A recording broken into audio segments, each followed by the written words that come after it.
Eu quero saudar todos com a santa e gloriosa paz do nosso Senhor e Salvador Jesus Cristo. Uma palavra que o Senhor colocou no meu coração, de hoje se encontra no livro do Apocalipse, capítulo 2, verso de número 13.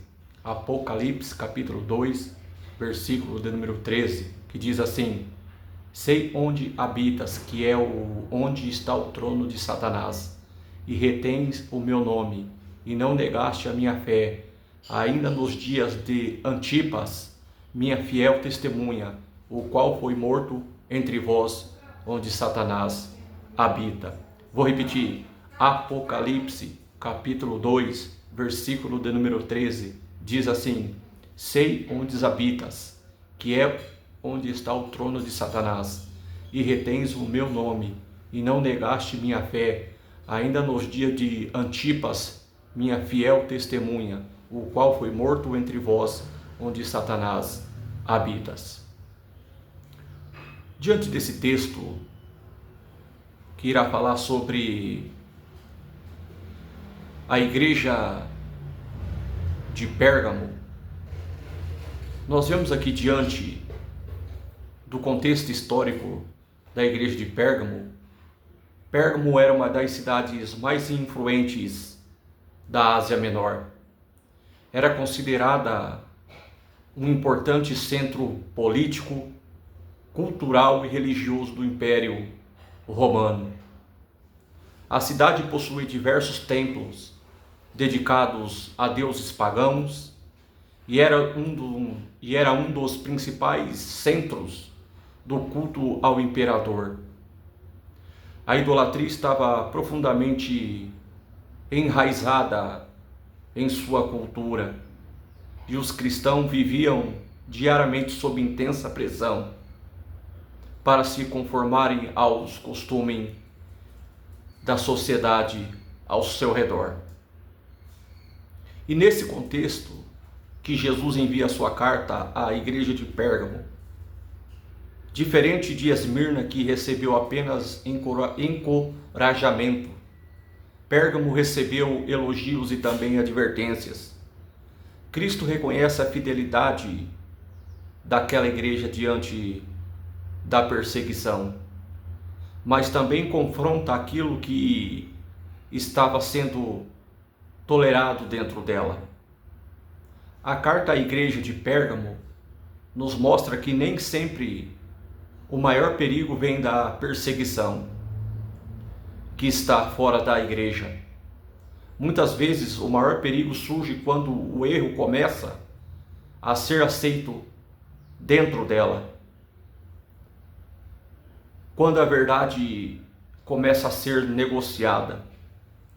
Quando Jesus inicia sua carta à igreja de Pérgamo, ele se apresenta como aquele que tem a espada afiada de dois gumes. Essa imagem não foi escolhida por acaso. A espada representa a autoridade da sua palavra, capaz de discernir, confrontar, julgar tudo aquilo que não está alinhado à vontade de Deus. Antes de qualquer repreensão, Jesus reconhece algo importante naquela igreja. Ele diz: retens o meu nome e não negaste a minha fé.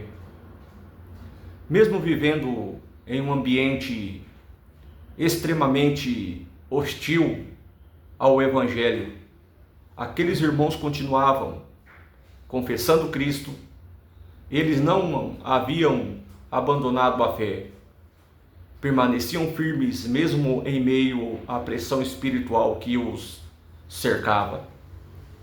Jesus menciona inclusive Antipas, sua fiel testemunha, que havia sido morto por permanecer fiel ao Senhor. Isso revela que a fidelidade daquela igreja não era apenas uma declaração verbal. Alguns estavam pagando um preço alto para permanecer leais a Cristo.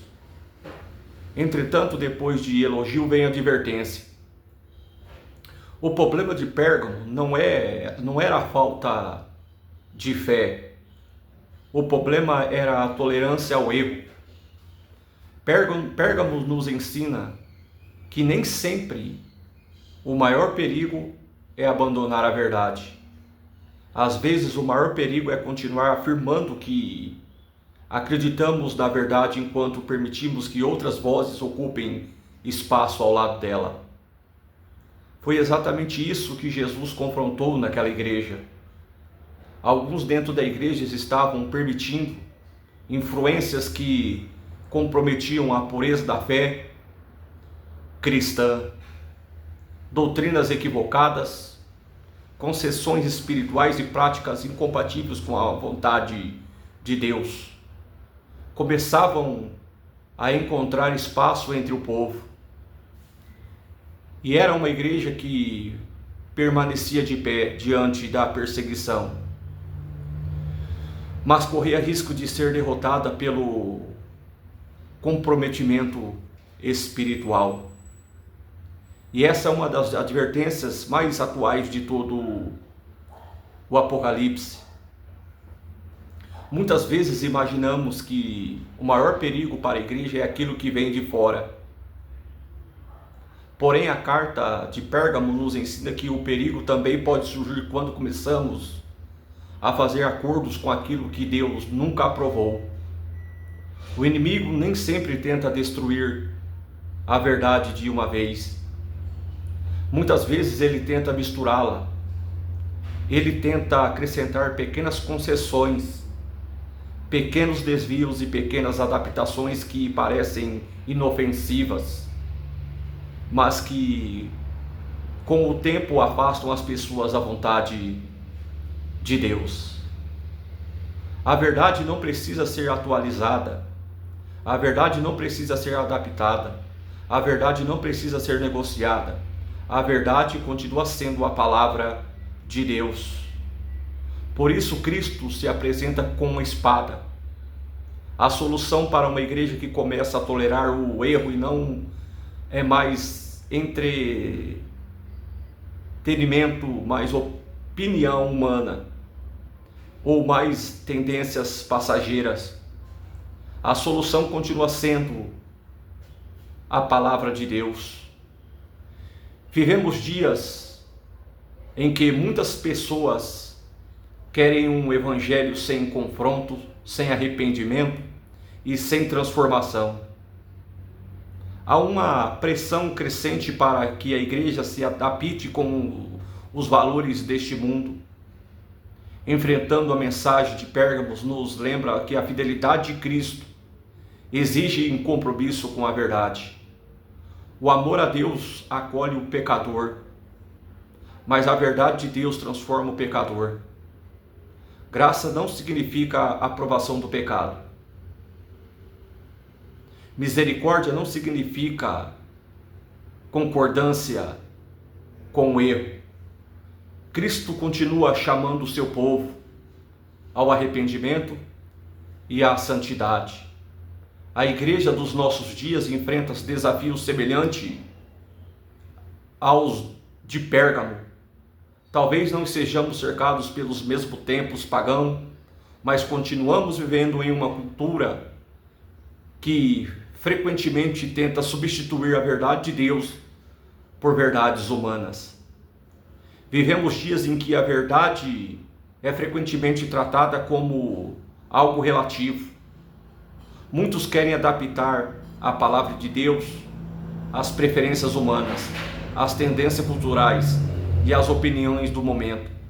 Porém, a mensagem de Pérgamo nos lembra que a igreja não foi chamada para ajustar a verdade ao mundo, mas para permanecer fiel à verdade, mesmo quando o mundo não concorda com ela.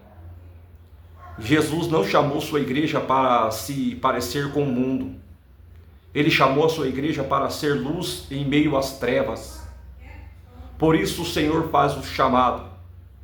Vou repetir, e por isso o Senhor faz um chamado ao arrependimento.